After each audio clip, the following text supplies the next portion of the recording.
Hello student, welcome to our YouTube channel GDAG online classes. मेरा नाम है कुणाल सिंह और मैं आपको पढ़ाऊंगा रीजनिंग। जैसा कि आप सब जानते हैं RMS का नोटिफिकेशन आ चुका है, तो बेटा हम उसके बेस RMS और सैनिक स्कूल के बेस पे हम पूरा एक कोर्स लेके आए हैं यूट्यूब चैनल पे, जो कि हमारा यूट्यूब चैनल है गाजियाबाद GDAG ऑनलाइन क्लासेस। इसको प्लीज सब्सक्राइब कर लेना और बेल आइकन दबा देना ताकि आपके पास लगातार नोटिफिकेशन आती रहे। कोई भी अगर आपको कोई भी क्वेरी है तो ये हमारा कॉन्टैक्ट नंबर है, हमारी टेक्निकल टीम आपसे बेटा बात करेगी। इन दो नंबर पे आप कभी भी कोई भी व्हाट्सएप वगैरह कर देना, जो भी आपको दिक्कत हो। फॉर्म भरने के रिगार्डिंग आपके पास पहले भी एक दो वीडियो रिलीज हो चुकी है जो कि मोहित सर ने ली है। ये हमारा एड्रेस है। यहाँ ऑफलाइन क्लासेस चलती हैं सैनिक स्कूल, मिलिट्री स्कूल और गुरुकुल कुरुक्षेत्र के लिए। आपको कोई भी कोई क्वेरी हो या आपको मिलना हो तो आप इस एड्रेस पे आ सकते हैं या फिर इस नंबर पे कॉल करके कुछ भी पूछ सकते हैं। तो आगे बढ़ते हैं और हम अपने सिलेबस के बारे में डिस्कस करते हैं।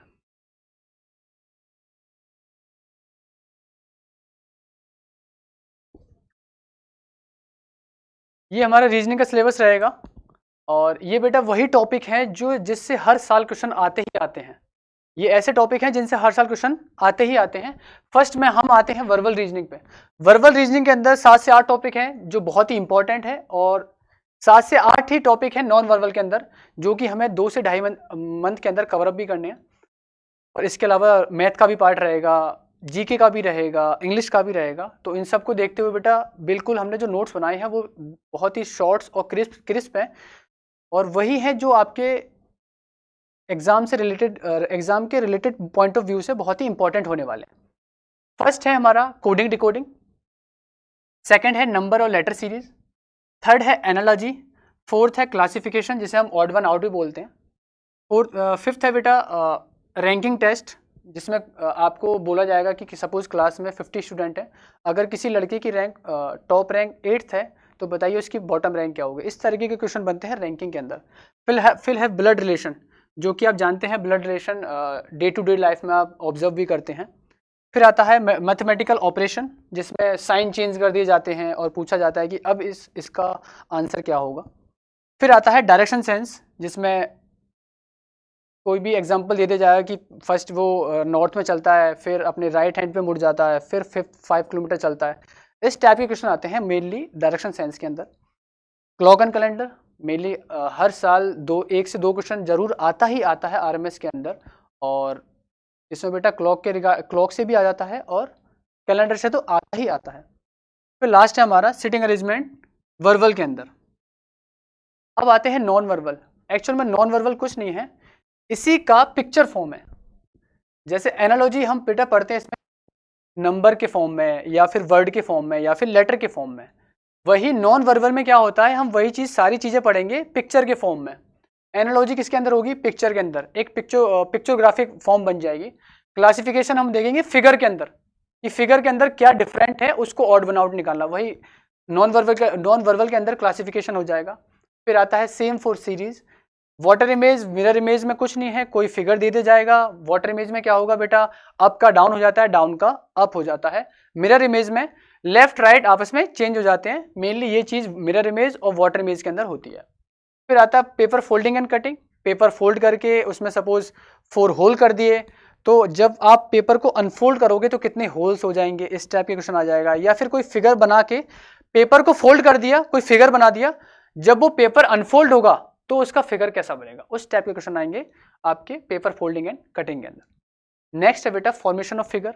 फॉर्मेशन ऑफ फिगर में क्या होगा, 4 से 5 अलग अलग फिगर को कंबाइंड करके क्या फिगर बन सकता है, इस टाइप का आ सकता है। या फिर इसका अपोजिट भी हो सकता है कि फिगर एक दिया हुआ है, उसके 4 से 5 कंपोनेंट आपको अलग अलग ऑप्शन में दे दिए जाएंगे और आपसे पूछा जाएगा कि कौन सा इसका आंसर सही है। नेक्स्ट आते हैं counting of figure. Counting of figure में बेटा हमेशा RMS के अंदर भी हर साल 1 से 2 क्वेश्चन आते हैं और सैनिक स्कूल के अंदर भी 1 से 2 क्वेश्चन आते हैं और साथ साथ में नवोदय के अंदर भी काफ़ी सारे क्वेश्चन इससे आते हैं। इसमें मेनली पूछा जाएगा, कोई फिगर बना दिया और उसमें पूछा जाएगा कि नंबर ऑफ ट्रायंगल कितने हैं, नंबर ऑफ रेक्टेंगल कितने हैं या फिर नंबर ऑफ स्क्वायर कितने हैं। मेनली इसी टाइप के क्वेश्चन आते हैं और इन्हीं सब से आपकी प्रैक्टिस कराई जाएगी। नेक्स्ट टॉपिक है बेटा आपका एम्बेडेड फिगर। एम्बेडेड फिगर में क्या होगा, आपको कोई एक फिगर दे दी जाएगी, उसके अंदर से कोई आपको 4 ऑप्शन दिए जाएंगे। और उसके अंदर से कौन सा फिगर बन सकता है उसको आपको फाइंड करना होगा, किसके अंदर, एम्बेडेड फिगर के अंदर।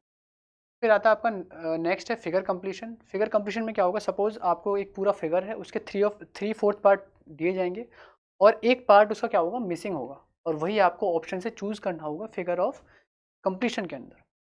लास्ट आता है आपका cube and dice. Cube and dice के अंदर बेटा बहुत ही सिंपल है, आपको कुछ घबराना नहीं है। प्रॉपर मैं आपको विजुअलाइजेशन के साथ समझाऊंगा कैसे क्यूब घूमता है। इसके भी क्यूब भी दो टाइप के होते हैं, स्टैंडर्ड एंड जनरल, वो भी आपको इसके बारे में सब कुछ बताया जाएगा। बेटा हमारा जो भी सिलेबस रहेगा, मेरा रीजनिंग का मेरा हो गया रीजनिंग का, और बाकी सर का मैथ का हो गया, इंग्लिश का हो गया एंड जीके का, इसका आपको वीकली जो भी शेड्यूल रहेगा आपको अपलोड कर दिया जाएगा, आपको बता दिया जाएगा। ये हमारा न्यू यूट्यूब चैनल है जो नाम है इसका GDAG ऑनलाइन क्लासेस। इसको आप प्लीज़ सब्सक्राइब कर लेना और बेल आइकन दबा देना, क्योंकि आपके पास नोटिफिकेशन आती रहेगी। हमारा जो पुराना चैनल है वो हमारे ही अकेडमी के नाम से है, गाजियाबाद डिफेंस अकेडमी। प्लीज़ आप उसको भी सब्सक्राइब कर लेना अगर आप नए हैं तो, ताकि नोटिफिकेशन उसी पर आएंगी कि क्या शेड्यूल रहेगा, कब क्लासेस रहेंगी, और टेस्ट सीरीज भी बेटा हम आपको लाने वाले हैं इसके रिगार्डिंग। तो उसके ज्वाइन करने के लिए भी आपको दोनों यूट्यूब चैनल पे आप बने रहना। तो आज के लिए ये हमारा सिलेबस हो गया। अब मैं इसमें आपको एक छोटा सा टॉपिक हल्का सा इसका रिवाइज स्टार्ट कर देता हूँ, कोडिंग और डिकोडिंग के बारे में।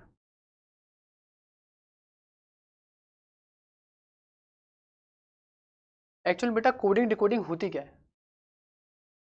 आपने कभी कभी अगर डेली लाइफ में सुना हो तो कोई बोलता है कि अरे उसने ऐसा मुझसे कोड वर्ड में बोला है, मेरे कान में बोला है। तो एक्चुअली वो क्या है, कोड है जो किसी ने आपसे बोला है और उसको आपको डिकोड करना होता है। तो कोडिंग कुछ नहीं है, coding means to hide meaning of something. Coding means hide to meaning of any message या समथिंग। और डिकोडिंग क्या है, उस जो मीनिंग है उसको आपको पता लगाना है कि उसका मतलब क्या है। Decoding means to understand the actual meaning of the message. Coding बेटा एक्चुअल में दो टाइप की होती है। फर्स्ट है आपका जो आपके सिलेबस में है, फर्स्ट है लेटर और नंबर कोडिंग, लेटर और नंबर कोडिंग। सेकंड है आपका डायरेक्ट कोडिंग। इन दो ही, ये आपके दो मेन टाइप हैं कोडिंग के जिनसे क्वेश्चन बनते हैं, और इसी से ही क्वेश्चन आने हैं RMS के अंदर भी, सैनिक स्कूल के अंदर भी, और इवन नवोदय स्कूल के अंदर भी। लेटर कोडिंग और नंबर कोडिंग में क्या क्या होता है कि सपोज कोई आपको वर्ड दे दिया, कोई लेटर दे दिया, कोई आपको दे दिया ACE, बोला इसका कोड है BDF। तो पूछेगा बताओ JKL का कोड क्या होगा। तो हमें ये देखना है कि इन दोनों के अंदर क्या रिलेशन है, ACE से BDF कैसे बना है, वही आपको निकालना है। और उसी को निकाल के आपको यहाँ से आंसर निकालना है कि JKL को हम क्या बोलेंगे, इसको हम किस तरीके से डिकोड करेंगे। ये बेटा हमारा कोडिंग का एक लैंग्वेज हो गया, इसको डिकोड करके JKL को बताना है कि किस फॉर्म में ये बनेगा। अब आप देखोगे कि ACE है, पहला लेटर देखो, पहला क्या है A का क्या हो गया B, A के जस्ट बाद क्या आता है B, यानी बेटा क्या हुआ है +1 हो गया। फिर आता है C, क्या आता है C का क्या हो गया D, सेकेंड लेटर यहाँ पे C है, यहाँ पे क्या है D। C के जस्ट बाद क्या आता है D, तो उसमें भी क्या हो गया +1। नेक्स्ट लेटर क्या है, थर्ड लेटर है इसका E, और यहाँ पे क्या हो गया बेटा F, क्या हो गया F। तो E के जस्ट बाद क्या आता है F, तो यहाँ भी क्या हो गया +1। यानी हर एक लेटर में +1 हो रहा है। ये एक सीरीज है, इसी को आपने डिकोड कर लिया कि हाँ इसको क्या बोलना चाह रहा है, यही आपको यहाँ लगा देना है। इसी तरीके से बेटा J का क्या हो जाएगा, J के जस्ट बाद क्या आता है J के बाद क्या आता है K के बाद क्या आता है L के बाद क्या आता है M। इसका मतलब J के L को क्या बोला जाएगा KLM। तो ये एक टाइप का बेटा आपका जो फर्स्ट टाइप था लेटर कोडिंग या फिर नंबर कोडिंग। नंबर कोडिंग में भी इसमें एक छोटा सा और बताया था नंबर कोडिंग के रिगार्डिंग भी। सपोज करो ये है ACE, इसको बेटा नंबर में कोड किया गया है 2, 6 एंड 10। आपसे पूछेगा बताइए BDF को क्या लिखा जाएगा। अब आपको सिंपल सा है, कुछ नहीं करना है, आपको देखना है। अगर मैं A की बात करूं, देखो बेटा ये है position of letter in English alphabet में। क्या होता है, हम जैसे ही आप लिखते हो ABCDEF,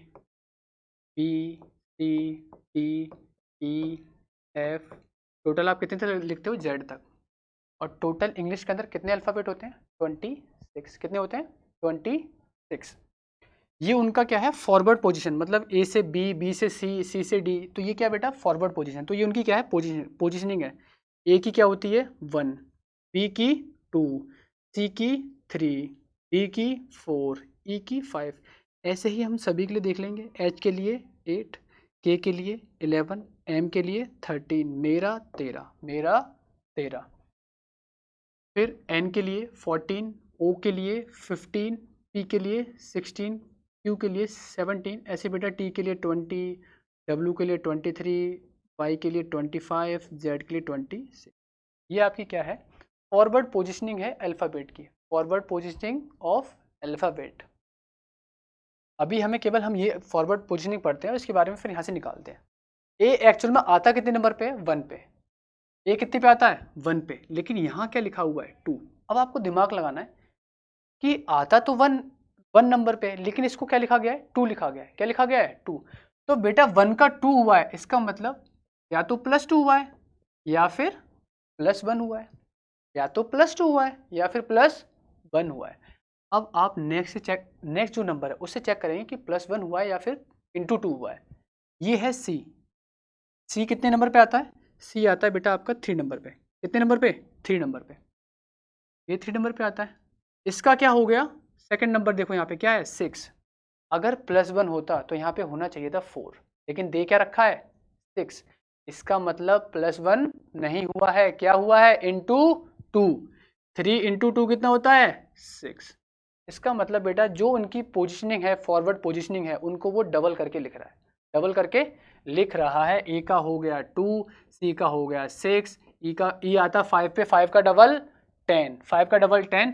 इसका मतलब जो उनकी फॉरवर्ड पोजीशनिंग है उसको उसने डबल करके लिख दिया है और कुछ नहीं है। ये आपका कोडिंग दे रखा था, लो आपने सॉल्व कर लिया। ऐसे ही बी आता है 2 पे। सबसे पहले है आप जब भी कोडिंग डिकोडिंग कर रहे हो उनकी नंबरिंग करो, उनकी नंबरिंग करो।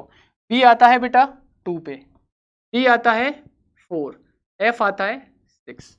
अब आपने नंबरिंग कर ली, अब आपको क्या करना है 2 का डबल 4, 4 का डबल 8, 6 का डबल 12। तो जो आपको इस ऑप्शन में दिख जाएगा वो आपका आंसर हो। ठीक है क्या, तो ये लेटर कोडिंग भी हो गया और नंबर कोडिंग भी हो गया। अब नेक्स्ट है आपका सेकंड जो टाइप था, टाइप आपका था बेटा डायरेक्ट कोडिंग। क्या था डायरेक्ट कोडिंग। डायरेक्ट कोडिंग के अंदर आपको सेम क्वेश्चन आपको इस टाइप का दिखेगा कि आपको दे दी जाएगा एक वर्ड से दूसरा वर्ड बन रहा होगा, और मतलब आपको 2 टाइप के वर्ड दिए जाएंगे। सपोज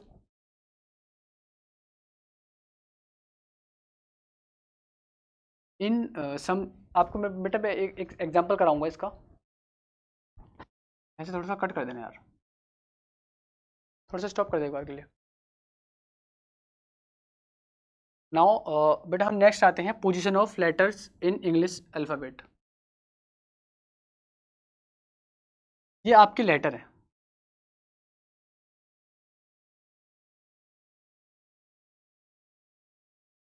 ये है लेटर ए से लेके एम तक। ये इनकी बेटा फॉरवर्ड पोजीशनिंग है और ये है बैकवर्ड पोजीशन। फॉरवर्ड पोजीशन माने तो कि ए जब हम स्टार्टिंग करते हैं, सपोज करो जैसे ही मैंने ए लिखा इसका मतलब बेटा ये फर्स्ट नंबर पे आ रहा है, बी लिखा तो ये सेकंड नंबर पे आ रहा है, सी लिखा तो ये थर्ड नंबर पे आ रहा है।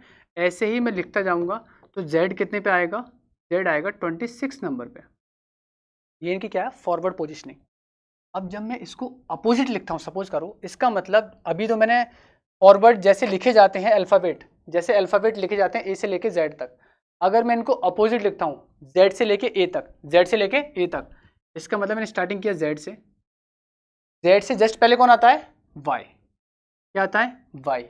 वाई से पहले क्या आता है, एक्स। इसका मतलब बेटा ये मैं इसका इनका बैकवर्ड लिख रहा हूँ, अपोजिट तरीके से लिख रहा हूँ। तो यहाँ पे ये क्या हो जाएगा, ये फर्स्ट पोजीशन पे आ जाएगा, ये सेकंड पे और ये थर्ड पे। एक बार आप इसको देख लो, ये इनकी फॉरवर्ड पोजीशनिंग है लेटर्स की और ये इनकी बैकवर्ड पोजीशनिंग है। 40 एम का फॉरवर्ड है 13 पे और एम का बैकवर्ड है 14 पे। एक बार मैं आपको अपनी तरीके से बता देता हूँ लिख के। Suppose A B C D E F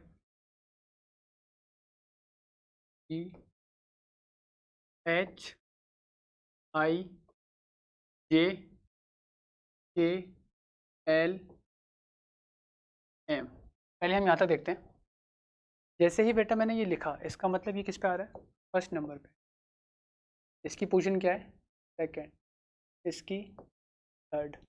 चलते जाएंगे ऐसे हम, fourth, fifth, six, seventh, eighth, ninth, tenth, 11, 12, 13। M कितने पे आया, 13 पे।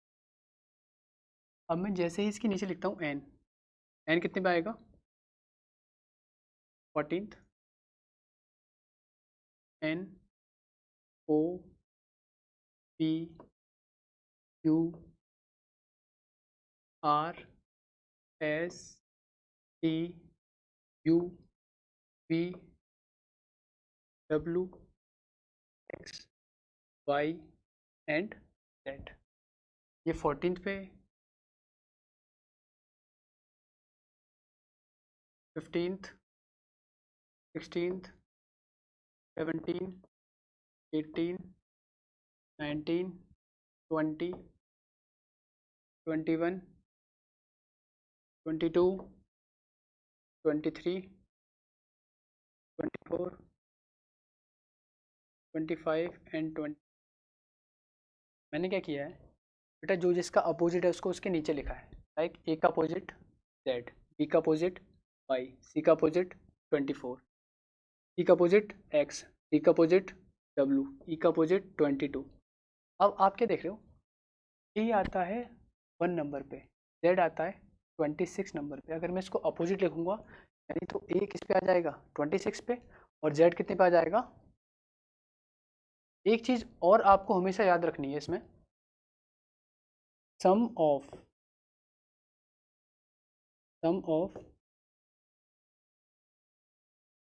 Opposite letters, opposite like A का जेड, बी का अपोजिट वाई, सी का अपोजिट एक्स। या sum of opposite letters is always 27 ना होगा 20। ये बेटा आपको बहुत हेल्प करेगा एग्जाम के अंदर। इस तरीके से सपोज करो आपको, आपने फॉरवर्ड, केवल आपने फॉरवर्ड जो उनका नंबर था याद कर लिया, आपको बैकवर्ड याद नहीं है, कोई दिक्कत नहीं, याद करने की कोई ज़रूरत नहीं है। ये आपको बहुत हेल्प करेगा। कैसे, सपोज आपको जी है, जी कितने पे आता है, 7 नंबर, कितने पे आता है, 7 नंबर पे। अब आपको पता है कि अपोजिट लेटर्स का सम क्या है, 27। तो अगर आप सम में से उसका फॉरवर्ड पोजीशनिंग घटा दोगे तो बेटा उसकी क्या आ जाएगी, बैकवर्ड पोजीशनिंग। इसका मतलब उसका जो अपोजिट लेटर क्या हो सकता है, उसका नंबर क्या होना चाहिए, 20। क्या होना चाहिए, 20। और 20 पे कौन आता है, टी। इसका मतलब जी का अपोजिट टी। एच कितने पे आता है, 8 नंबर पे। अब मैं 27 में से 8 माइनस कर दूंगा, क्या आया, 19। क्या आया, 19। 19 पे क्या आता है बेटा, एस। 19 पे क्या आता है, एस। आपको एक बार खुद से प्रैक्टिस करनी है, ए से लेके जेड तक लिखना है और उनकी पोजीशनिंग को भी लिखना है। आप जैसे जैसे क्वेश्चन भी करोगे आपको मेमोराइज हो जाएगा, ज़्यादा याद करने की ज़रूरत नहीं है। हल्का हल्का आप प्रैक्टिस करोगे, आपको धीरे धीरे ऑटोमेटिक चीज़ें याद हो जाएंगी। नेक्स्ट जब हम वीडियो मिलेंगे तो आपको मैं इसके बारे में बताऊंगा क्या ट्रिक है, किस तरीके से आप याद कर सकते हैं और कैसे कैसे क्या चीज़ें। अभी मैंने आपको जैसे इसके बारे में बताया कि इसकी फॉरवर्ड पोजिशनिंग बैकवर्ड पोजिशनिंग क्या है, आपको ये बता दिया कि इसके दो टाइप क्या होते हैं, दोनों टाइप के क्वेश्चन क्या है। एक मैं इसके बेस पे बस एक और क्वेश्चन कराऊंगा ताकि आपको थोड़ा सा पता चले कि हाँ क्वेश्चन किस टाइप के आते हैं। चाहे एक क्वेश्चन देता हूँ बेटा आपको, देखिए देता हूँ।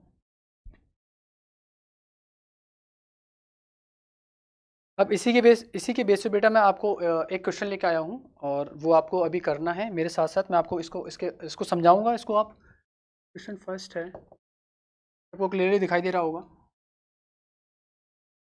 इन a certain language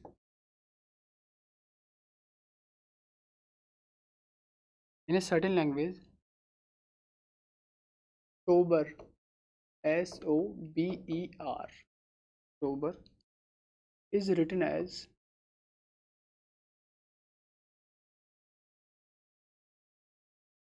written RNAD.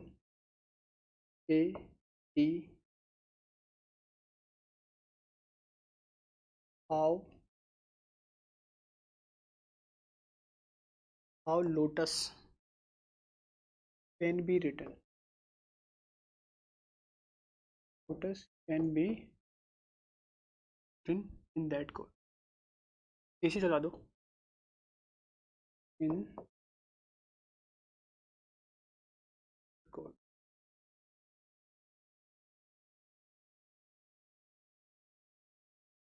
अब जैसे क्वेश्चन दे रखा आपको, in a certain language sober is written as RNADQ, then how lotus can be written in that code. अब बेटा ये एक कोई कोड दे रखा है कि सोबर को, ये कोई कोड है, इसी लैंग्वेज में सोबर को क्या लिखा गया है, RNADQ। देखते हैं कैसे लिखा गया है। सबसे पहले तुम्हें मैंने बताया है जब भी कोई नंबर दे रखा है, क्या दे रखा है, SOBER सोबर। सबसे पहले बेटा जब भी आपको क्वेश्चन दिखता है कोडिंग डिकोडिंग का, उनकी नंबरिंग पहले कर लो। आपको क्वेश्चन तुरंत आपको क्लिक कर जाएगा कि क्या दे रखा है, किस तरीके से सॉल्व होगा। एस का होता है 19, ओ का होता है 15, बी का होता है 2, ई का होता है 5, आर का होता है 18। इसको क्या कोड किया गया है, इसको लिखा गया है RNADQ। ये आपको ये लैंग्वेज में लिखा गया है। नंबरिंग क्या हो जाएगी, ये हो जाएगा बेटा आपका 18, 14, 1, 4 एंड 70। अब क्या इसमें क्या हुआ होगा, एस को लिखा गया है R, ओ को लिखा गया है बेटा N, बी को लिखा गया है A, ई को लिखा गया है D, आर को लिखा गया है Q। इसमें हो क्या रहा है एक्चुअल में, आपने देखा इसकी नंबरिंग क्या है, 19, 15, 19 से क्या हुआ 18। यह आपने देखा होगा कि एस से जस्ट एक पहले क्या आता है, आर आता है। एस से जस्ट पहले क्या आता है, आर। ओ से जस्ट पहले क्या आता है, एन। बी से जस्ट पहले क्या आता है, ए। ई से जस्ट पहले क्या आता है, D. E D, A B C D. R से पहले क्या आता है, Q. O P Q, Q are.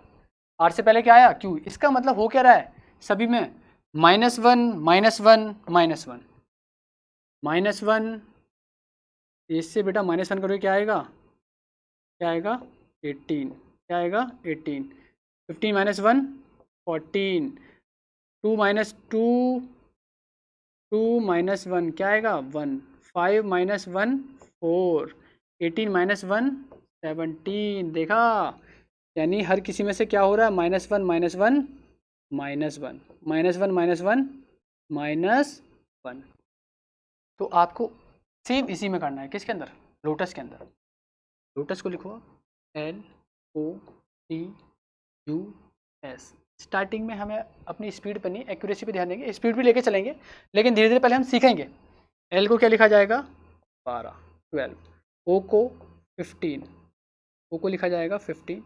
T को 20, U को 21, S को 19। जैसे मुझे याद हो गई है आपको भी धीरे धीरे याद हो जाएंगी। अभी मैंने जस्ट आपको बताया है, कल मैं आपको थोड़ा बहुत ट्रिक भी बताऊंगा और हम इसको मिल के याद करेंगे। अब जैसे ही बेटा मैंने L लिखा, L को क्या लिखा जाना चाहिए, यानी 12 में से -1 होना चाहिए। क्या होता है 11। अब आप जैसे ही देखते हो 11 आप मेमोराइज करोगे, 11 कितने नंबर पे आता है, या फिर 11 का कोड क्या है, 11 का क्या कोड है, 11 नंबर पे कौन आता है, J। या फिर L से 1 -1 करोगे क्या आएगा, J। O से 1 पहले कौन आता है, N। O से 1 पहले कौन आता है, N। क्योंकि 15 -1 कितना होता है, 14। 14 नंबर पे क्या आएगा, N।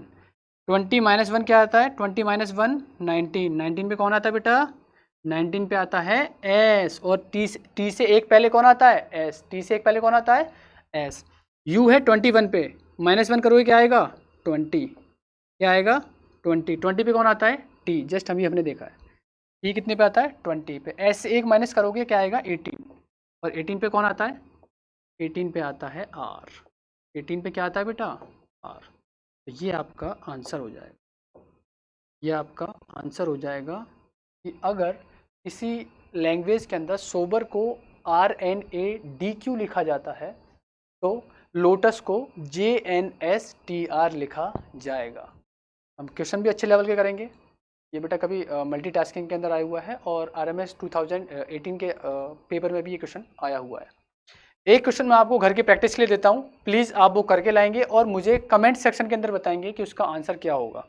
चलिए एक क्वेश्चन और। तो ये बेटा आपके लिए क्वेश्चन हो गया सेम प्रीवियस पैटर्न पे, और ये आपके होमवर्क के लिए। जब भी हमारी नेक्स्ट क्लास होगी आप इसको क्वेश्चन करके रखोगे और मुझे कमेंट सेक्शन में करके बताओगे कि इसका आंसर क्या है। जब भी नेक्स्ट क्लास होगी मैं इसको सबसे पहले डिस्कस करूँगा इसका आंसर क्या होगा। और आप जब भी अब नेक्स्ट क्लास में जब भी क्लास में बैठेंगे अपना फेयर कॉपी और रफ कॉपी लेके बैठें। फेयर कॉपी में आप थोड़ा बहुत अपना नोट्स बनाए रीजनिंग के, और रफ में अपनी प्रैक्टिस करते रहें। और हो सके तो अपनी रीजनिंग का प्रैक्टिस भी फेयर में करें ताकि आपको पता रहे कि हाँ मैंने क्या गलती की है और क्या इसका सॉल्यूशन हो सकता है। तो और बाकी जो भी सिलेबस का बाकी जो कवर अप रह गए, बाकी जो 3 सब्जेक्ट हैं उनकी टीचर भी बेटा आपको जल्दी सिलेबस डिस्कस करेंगे आपसे, उसके बारे में स्ट्रेटजी बताएंगे कि क्या स्ट्रेटजी रहेगी हमारी, किस तरीके से सिलेबस को कंप्लीट किया जाएगा और आने वाले टाइम में हम किस तरीके से और क्या क्या चेंजेस करेंगे। और जो टेस्ट सीरीज़ आएगी उसके लिए भी हम आगे आपको नोटिफाई कर देंगे हमारे यूट्यूब चैनल पे। तो हमारे साथ जुड़े रहिए और चैनल्स को प्लीज़ सब्सक्राइब कर लीजिएगा और साथ में बेल आइकन दबा देना ताकि आपको रेगुलर हमारे चैनल की नोटिफिकेशन मिलती रहे। तो ठीक है बेटा, चलो मिलते हैं फिर नेक्स्ट क्लास में। Okay bye.